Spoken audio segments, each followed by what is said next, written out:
Hello and welcome to News Central Television. I am Likon Obanjo. The top stories at this hour. Authority of heads of state and government of the ECOWAS meets in Abuja. Tinubu mourns Borno suicide bombing and Kano explosion victims. Zambian UN peacekeeper killed in Northeast Central African Republic ambush. Details to come your way shortly. The 67th ordinary session of the Authority of Heads of State and Government is currently taking place in Abuja, Nigeria. And this high-level summit convened by the Economic Community of West African States, ECOWAS, brings together leaders from across the region to address pressing political, economic and security challenges. And among the key attendees are Nigeria's President Bola Tinubu, the Gambia's President Adama Barrow, Ghana's President John Dramani Mahama, and Senegal's President Bassirou Diomaye Faye, along with several other heads of state and government, including top functionaries. The gathering is expected to produce critical decisions aimed at strengthening regional integration, promoting stability and advancing economic development across West African states, even as deliberations have actually continued in that particular line. Meanwhile, President Bola Tinubu has called on West African leaders to invest in practical solutions, including better infrastructural connectivity and policies that transform the sub-region into a resilient and competitive economic hub. This was during the West African Economic Summit, which was held in Accra, Ghana. President Tinubu during the summit says that Nigeria is taking a bold step towards strengthening regional economic cooperation. News Central's correspondent, Betanang tells us more.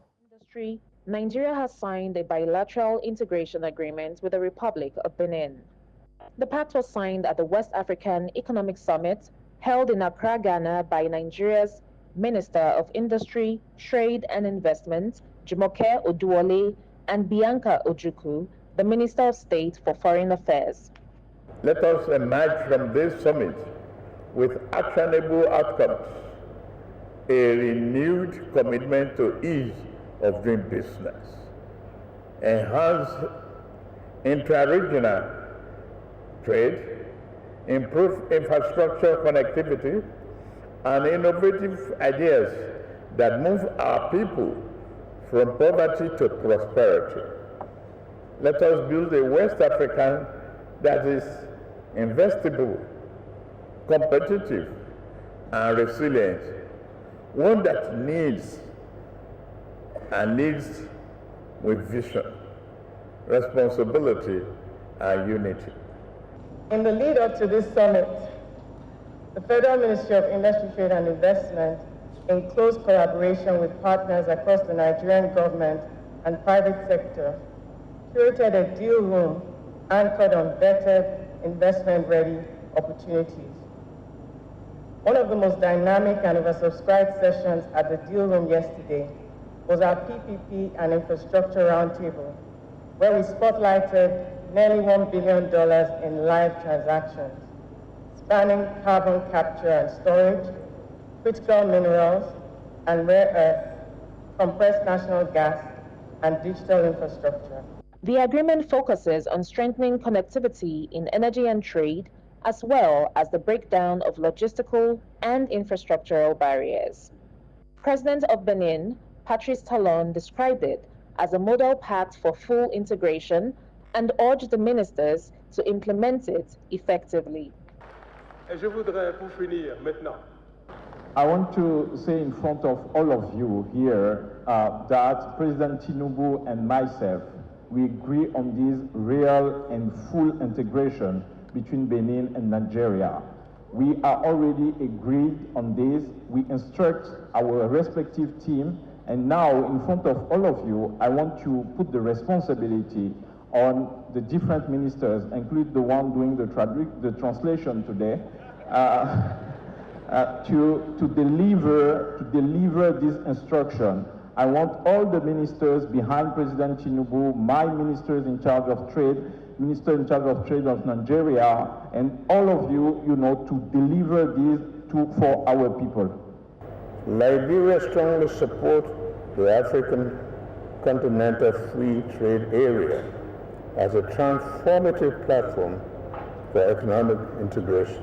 This agreement aims to deepen economic and political integration between the two neighboring states and frame their cooperation as a pilot for wider ECOWAS regional integration. In Abuja, for News Central, Bettina Nweli.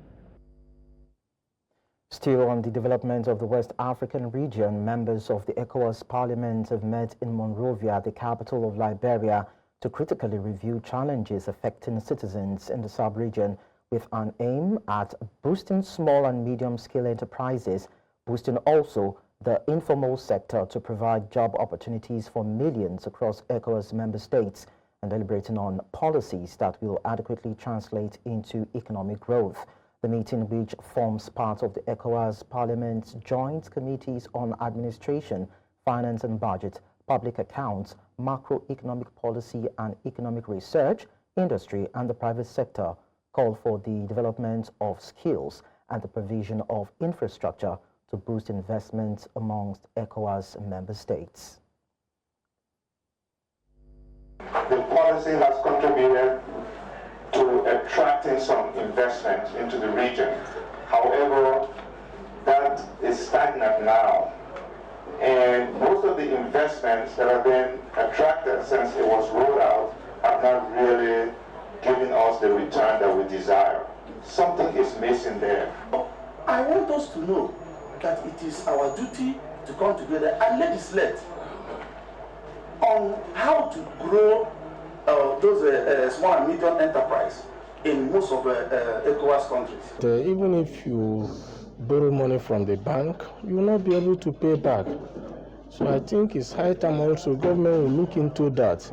If there is like we have a Bank of Africa, we can also have in West Africa that will be giving soft loans. Most of the people you are talking about do not even have formal education. So if you don't have formal education, how will you be employed even when the employment is there? I've always said that it's better to be unemployed than to be unemployable. So we have to reason along that line and make things easier for ourselves within the sub-region. So talking about foreign direct investment, I believe if we get our act right, fix the roads, we are sure of security, people will be coming on their own, investors will be coming on their own. We have a very large market in Nigeria. Realize there are still some trade, there are still some income generation ways that in Nigeria are no longer being taken care of, are no longer being developed. Like if you take some skills like welding, like carpentry, you see the level of people involving in it are declining. And these are areas that has to do with our basic daily needs as household, as families, as society, as government, as institutions.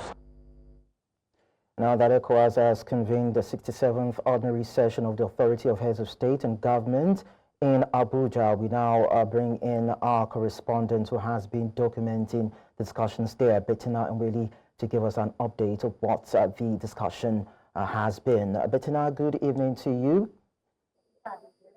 I'd like you to kindly give us a summary of today's summit. Well, the summit has been about bilateral relations and introducing public-private partnerships to make sure that, there are better creation of jobs in the country and also better employment for women and children.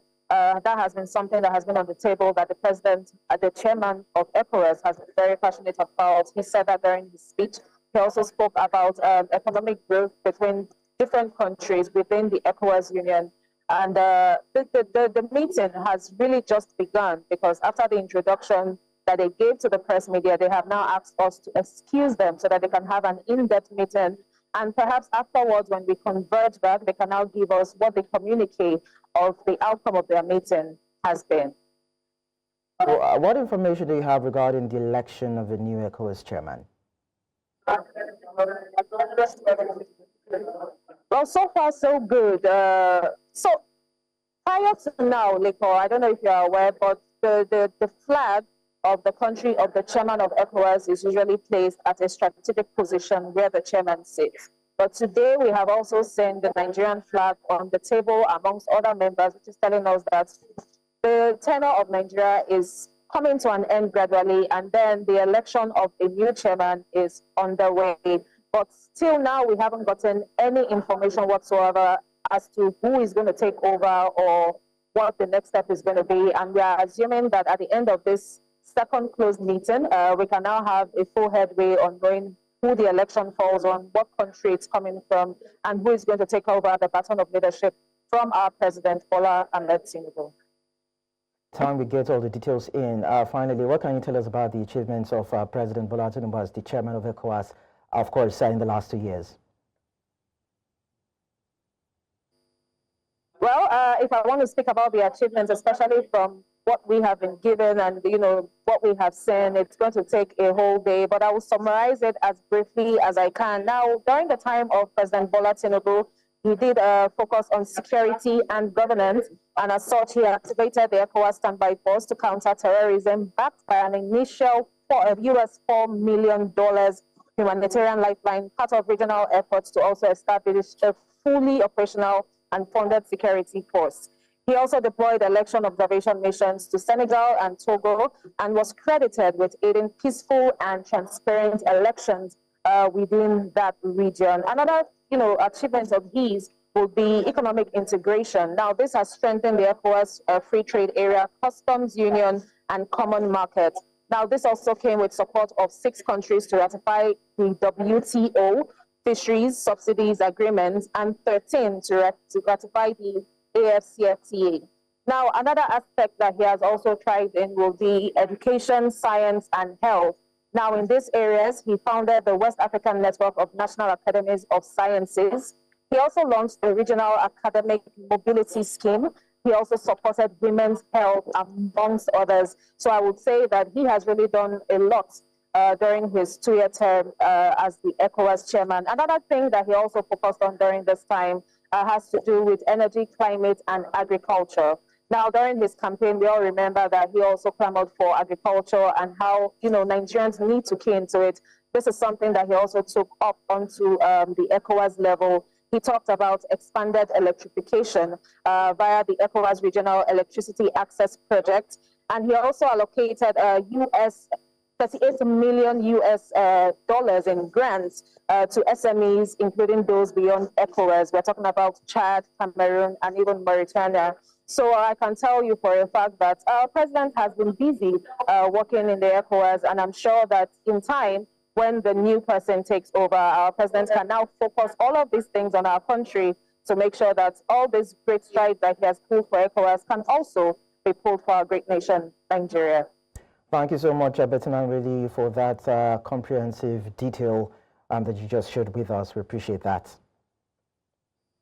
We'll now go on a short break on the news. When we return, we'll tell you about the political crisis in Rivers State. Don't go away. Many thanks for being there. The Rivers State Police Command has confirmed the assault and mutiny of the Ahoada West Local Government Administrator, Goodluck Iheanacho, on Friday. A statement by the Rivers State Police Public Relations Officer, Grace Irene Koko, revealed that a group of hoodlums numbering 30, led by the Chief Security Officer and the Chief of Staff to the Local Government Administrator, stormed the council secretariat and attacked him. In a viral video, the administrator was seen being beaten with a machete and canes by some hoodlums alongside the council secretary, coercing him to resign. According to the police, the local government administrator is currently recuperating in a hospital, while the suspected culprits have been invited for questioning at the state police headquarters. All elected local government representatives in the 23 local government areas have been earlier dissolved, and administrators were appointed by the state sole administrator to oversee the affairs of the local governments. Now, joining me to talk about this is New Central's correspondent, Biola Festus. Abiola, good evening to you. Kindly give us an update as regards this latest attack on that administrator in Ahoada.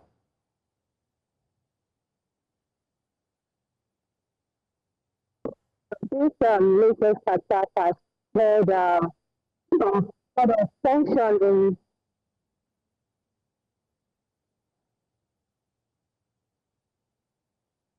the officer of the LGA was accused of sponsoring this hoodlum alongside the secretary to the council. Now, the chief security officer to the LGA has come forward to say he is not involved in this heinous act. But adding to that denial of his collaboration with this movement, he said the administrator of that local government area, according to him, according to the voice note of this, has been a very arrogant fellow who at some point has betrayed a gentleman's agreement.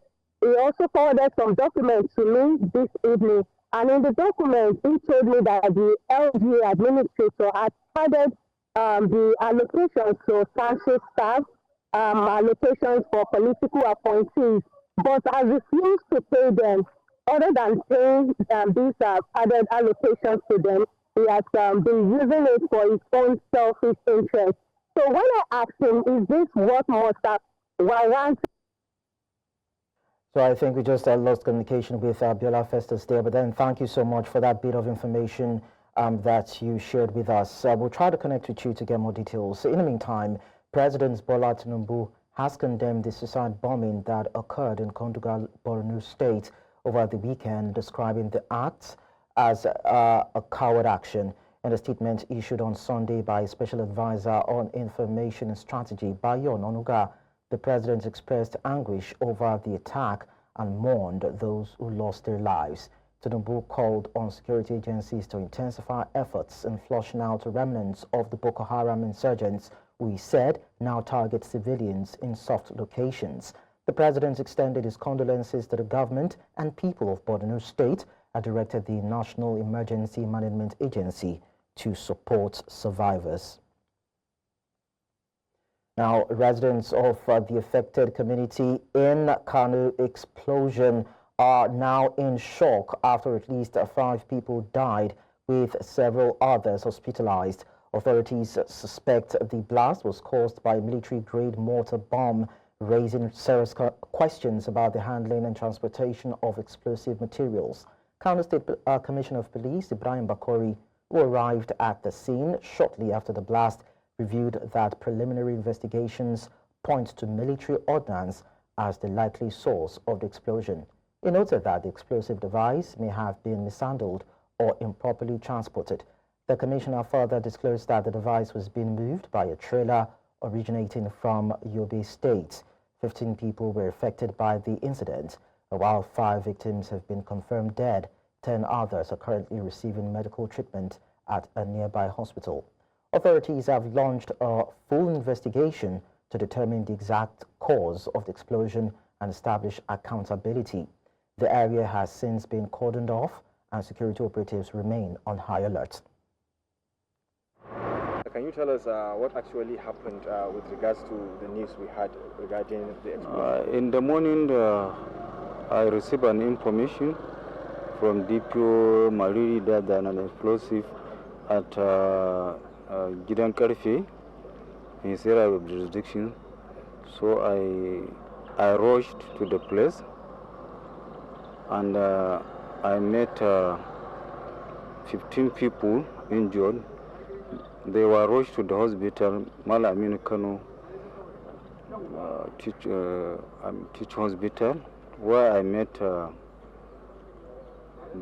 doctor confirmed 5 dead and 10 are receiving treatment.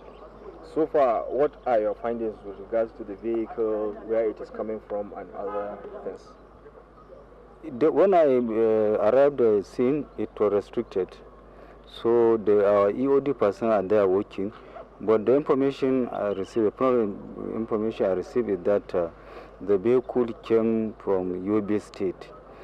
So one of the explosive one exploded, and now they have recovered 7. What sort of explosive devices are these? It is expected to be this mortal explosive, mortal bomb. Well, is it a common knowledge? Is it a common thing to have within scraps explosive of that nature, sir? You know, scavengers you normally pick from the dustbin, waste bin, and other things from all over. So maybe they have just picked it from somewhere, and they brought it with the truck to Kano, to the factory where they normally upload it.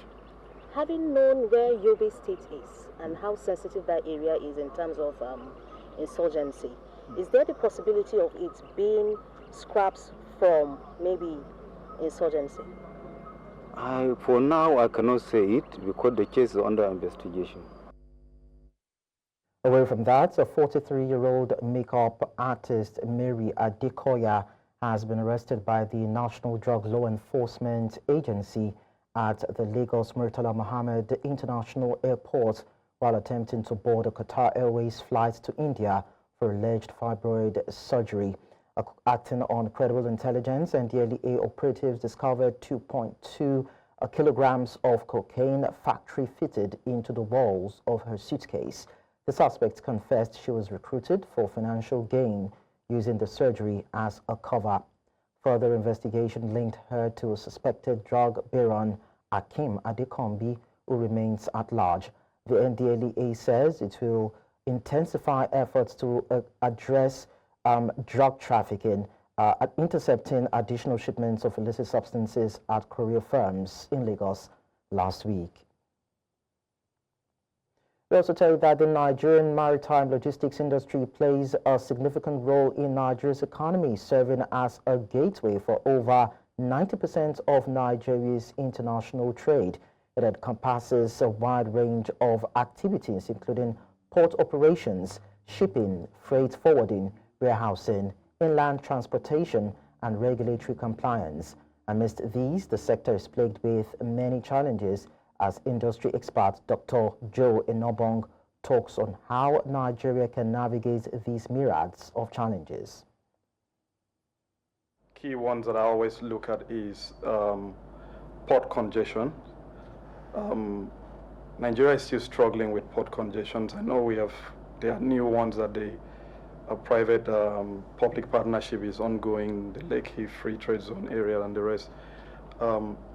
I believe that in a short time, if these ports are all available, it will reduce the congestion in Apapa, which is more like where everyone is moving towards, and we should be able to spread it across, and also it will also reduce costs for businesses across the country, because if all the ports are functional, it will reduce your cost of transporting the last mile part of it.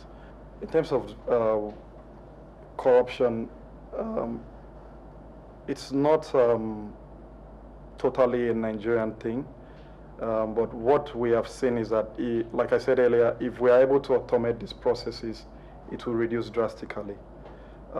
What we always believe is that we can mitigate it, reduce it as much as possible, and that would help the industry and help the economy very much, because those are leaky buckets. That's where we are losing revenue. Away from that, over the week, the world marked United Nations International Day for the Elimination of Sexual Violence in Conflict. The commemoration intends to generate global actions in support of sexual violence survivors, hold perpetrators accountable, and prevent further violations, especially in conflict-affected regions. In Nigeria, where insecurity continues to expose women, girls, and even boys to sexual violence, the conversation is far from being over.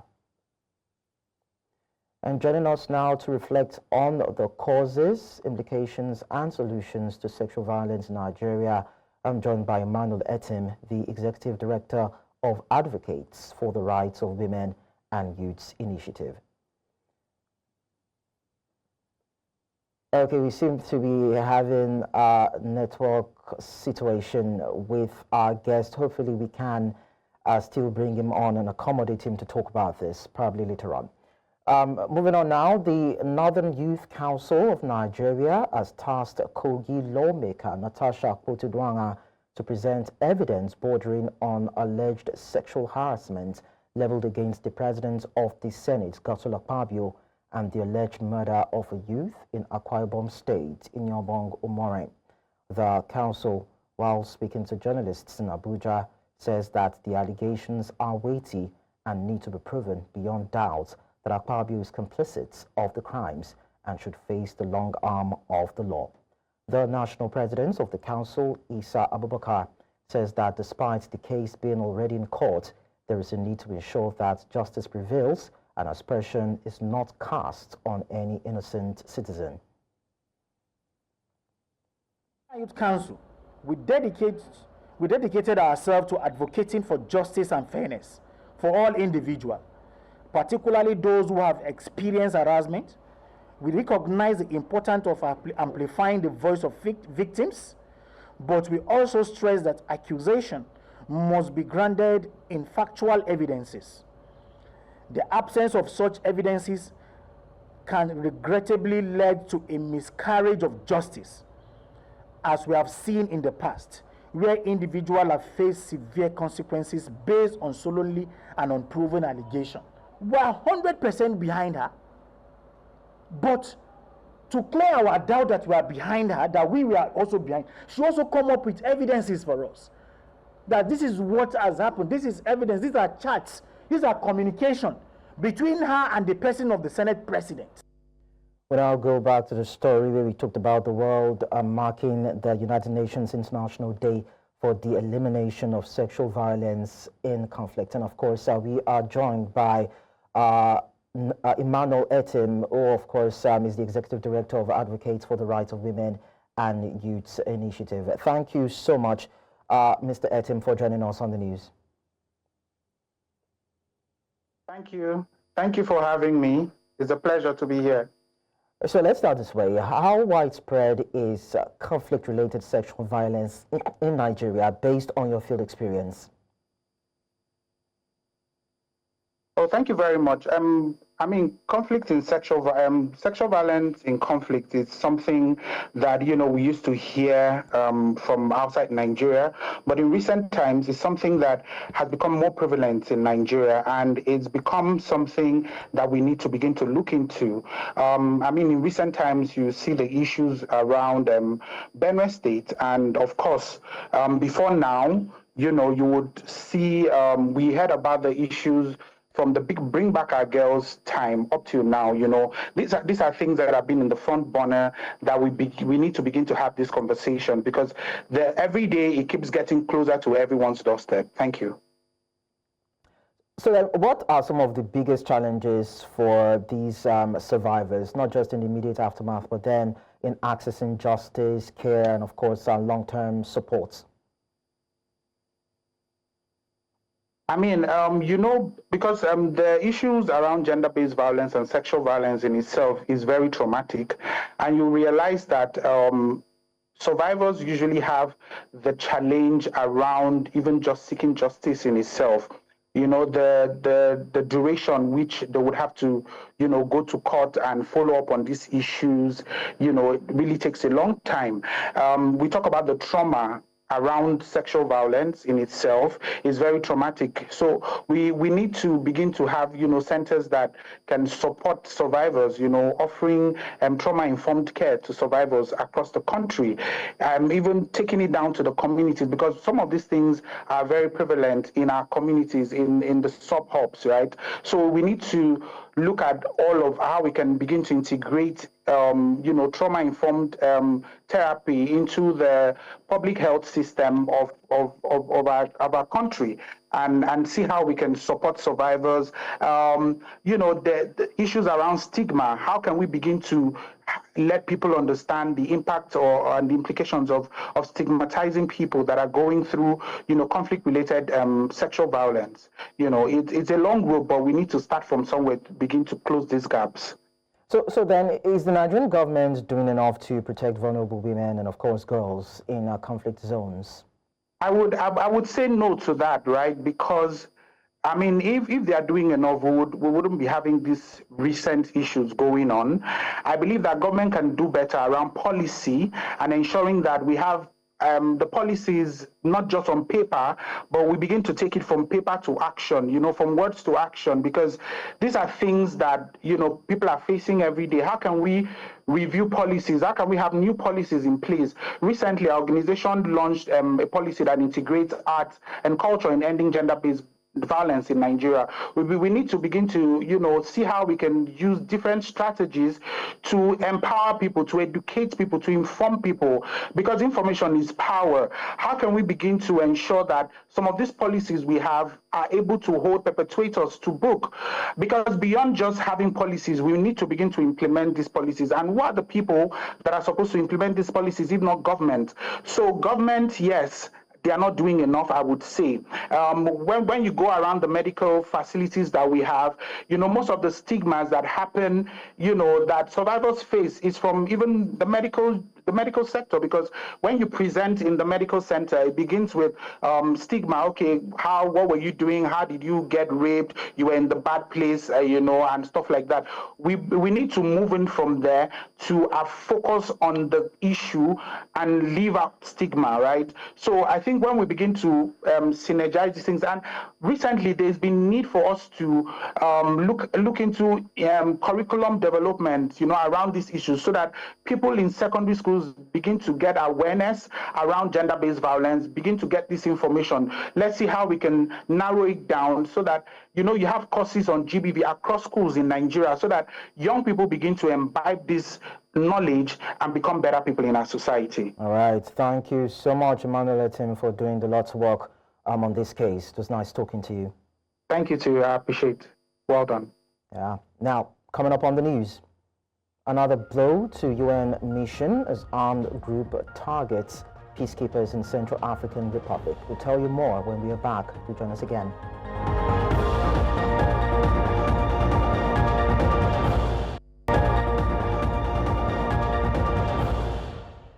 And I'll take you to Central Africa, where a Zambian peacekeeper serving with the United Nations mission in the Central African Republic has been killed in a deadly attack in the country's northeast. According to a UN statement released on Saturday, the peacekeeper died after unidentified armed elements ambushed a patrol in Amsusia, located in the volatile Vukaga province, which shares a border with war-torn Sudan.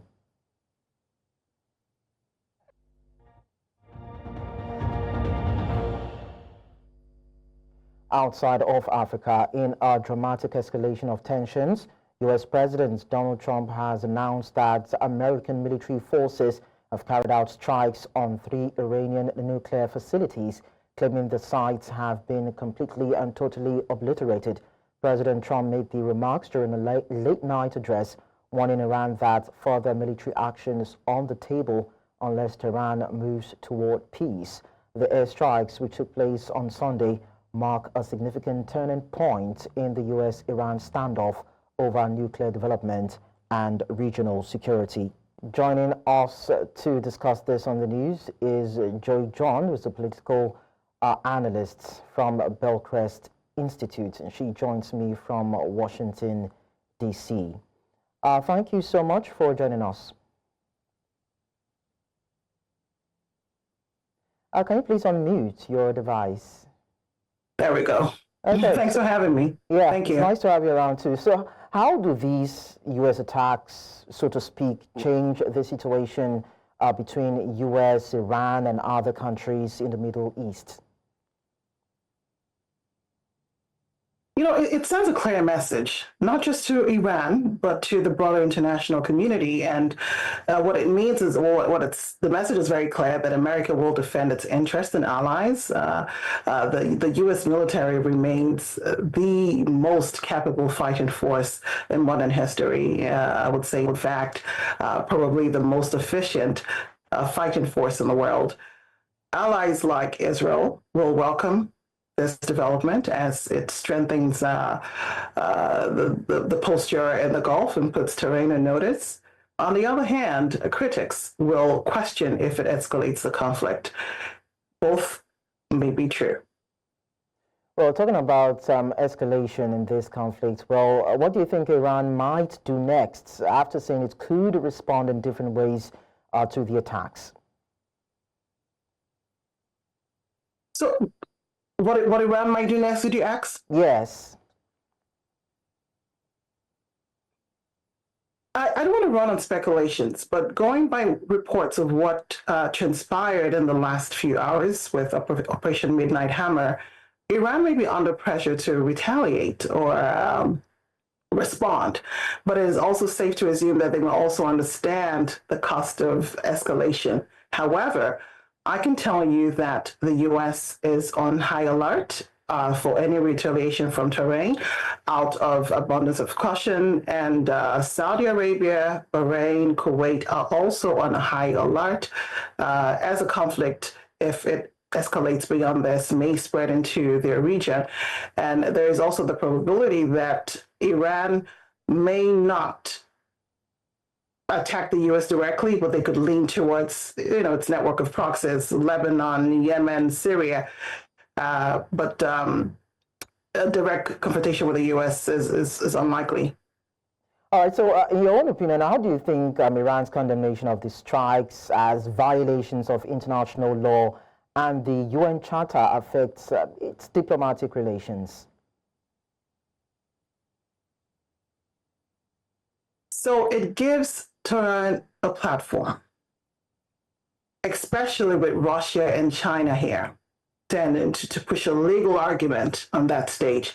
But there's a saying that those who want equity must come to equity with clean hands. So facts matter. And in this case, if we have to go by facts on paper, Iran has a long standing, like a long record. They have long violated international norms. And so while some nations may express concern here, very few will see this as unprovoked because there has been that history. The strike overnight targeted nuclear facilities, and it was precise and lawful under the right of self-defense, and of course reinforcing global red lines. So we'll just see how it goes on that note. And do you foresee the possibility of ongoing talks around Iran's nuclear program?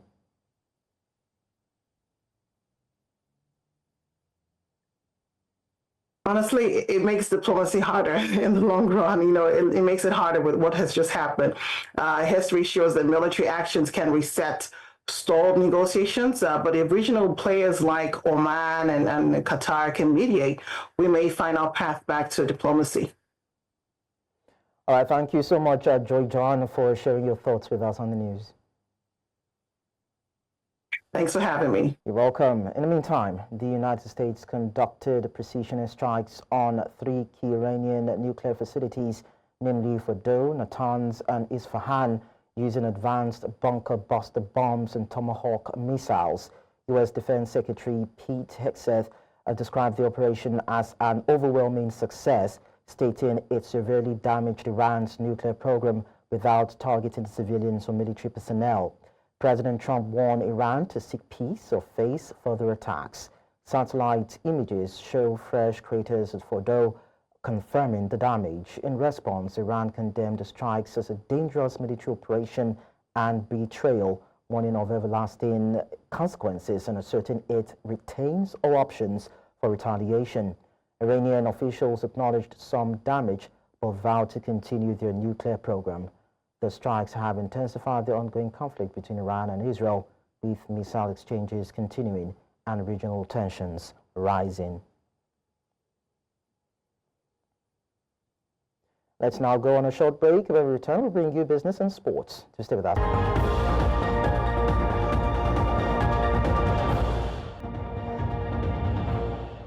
Nigeria secured a 7th place finish at the 2024 African Men's Sevens Tournament after defeating regional rivals Ghana 19-12 in the tightly contested placement match.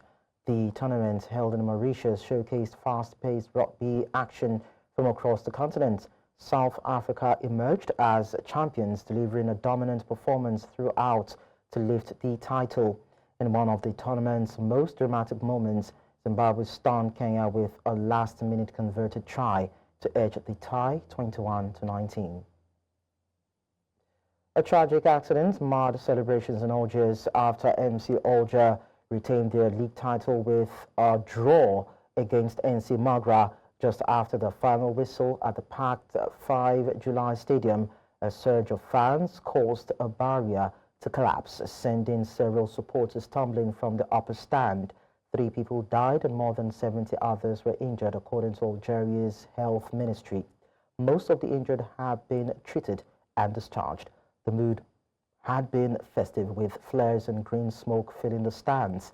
In response, the trophy presentation was postponed, and MC Alger players and staff visited hospitals to donate blood.